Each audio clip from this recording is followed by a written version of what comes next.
செய்தான். தாவீது தேவ சித்தம் செய்தான். அவனுடைய குமாரனாகிய சாலமோன் ஆசீர்வாதமாக இருந்தார் என்று வேதம் சொல்லுகிறது. 1 ராஜாக்கள் 2ஆம் அதிகாரம் 45வது வசனத்தை ஒரு விஷயம் வாசியுங்கள். பெற்றார் தேவ சித்தம் செய்கிறீர்களா? அவருடைய சித்தம் செய்தால் நிச்சயமாய் உன் பிள்ளைகளும் ஆசீர்வதிக்கப்படுவார்கள், உன்னுடைய குடும்பமும் ஆசீர்வதிக்கப்படும் என்று வேதம் சொல்லுகிறது. வாசியுங்க.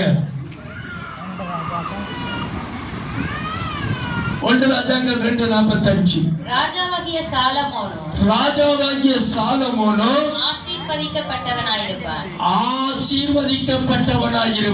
தாவீதின் சிங்காசனம் என்றைக்கும் கர்த்தருக்கு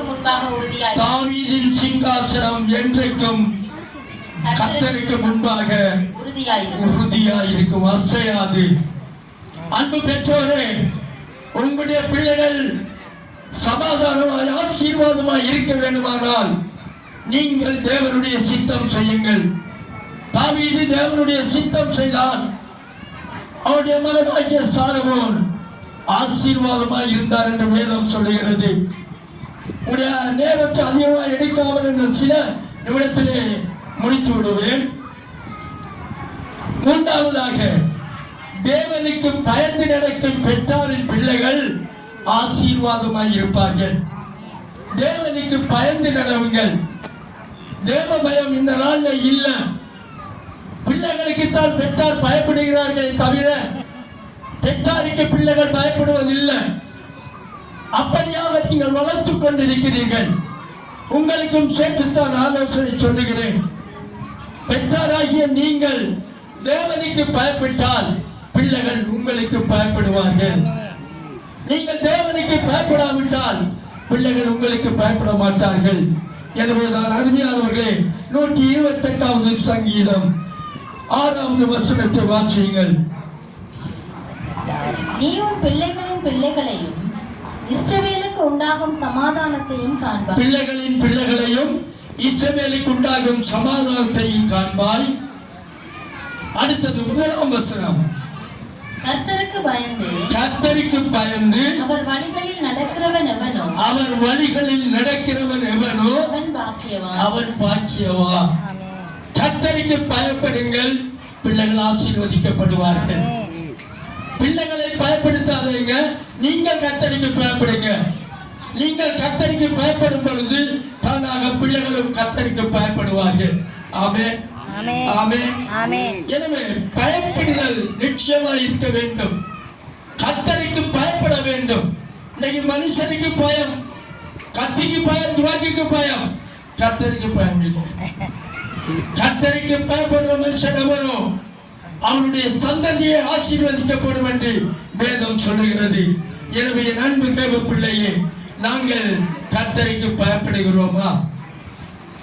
என்னை காண்கிற தேவன், நீங்கள் நினைக்கலாம், எங்க இருக்கிறார் கர்த்தர் எங்களுக்கு? அவருக்கு பயப்பட அவர் எங்கேயும் இருக்கிறார். உனக்குள்ளும் இருக்கிறார், உனக்கு அருகிலும் இருக்கிறார், இந்த மண்டபத்திலும் இருக்கிறார். அந்த கர்த்தருக்கு நீ பயப்படுவாயானால் உன்னுடைய பிள்ளைகளுடைய சமாதானம் பெரிதாக இருக்கும். ஆமென். எத்தனை பேருக்கு விருப்பம் எங்களுடைய பிள்ளைகள் ஆசீர்வதிக்கப்பட வேண்டும்? எத்தனை பேருக்கு விருப்பம்? 1 2 3 4 5. நான் தேவனே என்னை கைவிட்டு. அருமையான தேவ பிள்ளைகளே, கர்த்தருக்கு பயப்பட்டால் பிள்ளைகளை கர்த்தர் ஆசீர்வதிப்பார். பிள்ளைகளுடைய சமாதானம் பெரிதாக இருக்கும் என்று வேதம் சொல்லுகிறது.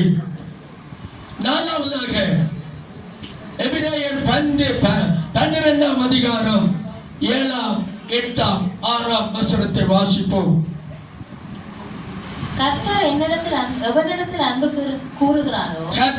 எவரிடத்தில் அன்பு கூறுகிறாரோ அவனை அவர் அவர்களை அவர் சிற்றித்து தாம் சேர்த்துக் கொள்ளுகிற எந்த மகனையும் தண்டிக்கிறார் என்று, அவர் சேர்த்துக் கொள்ளுகிற எந்த மகனையும் தண்டிக்கிறார் என்று பிள்ளைகளுக்கு சொல்லுகிறது போல பிள்ளைகளுக்கு சொல்லுகிறது போல உங்களுக்கு சொல்லியிருக்கிற புத்திமதியை மறந்தீர்கள். உங்களுக்கு சொன்ன புத்திமதிகளை மறந்தீர்கள். நீங்கள் சிற்சியை சகிக்கிறவர்களாய் இருந்தால் நீங்கள் சிற்சியை சகிக்கிறவர்களாய் இருந்தால் தேவன் உங்களை புத்திரராக எண்ணி நடத்துகிறார். தேவன் உங்களை பிள்ளைகளாக எண்ணி நடத்துகிறார். தகப்பன் சிற்சியாத தகப்பன் புத்திரன் சிற்சியாத புத்திரன் உண்டோ? எல்லாருக்கும் கிடைக்கும் சிற்சை எல்லாருக்கும் கிடைக்கும் சிற்சை உங்களுக்கு கிடைத்திருந்தால் நீங்கள் புத்திரராய் கிடையாதிருந்தால் எல்லாருக்கும் கிடைக்கும் சிற்சை உங்களுக்கு கிடையாதிருந்தால் நீங்கள் புத்திரராய் இராமல் அப்ப நீங்கள் யாரு? புத்திரராய் இராமல் வேசி பிள்ளைகளாய் இருப்பீர்கள். சிற்சை நிச்சயமா எங்களுக்கு இருக்க வேண்டும். சோதனை, அந்த சோதனையை ஜெயிக்கிற மனிதன் தான் பாக்கியவா. எத்தனையோ சோதனைகள் உலகத்திலே வரும். அந்த சோதனைகளை எல்லாம் நான் ஜெயிக்க வேண்டும். அப்பொழுதுதான் தேவன் தன்னுடைய பிள்ளையாக என்னை ஏற்றுக்கொள்வார். எனவே சோதனையை கண்டு பயப்படாதீங்க, வேதனையை கண்டு பயப்படாதீங்க.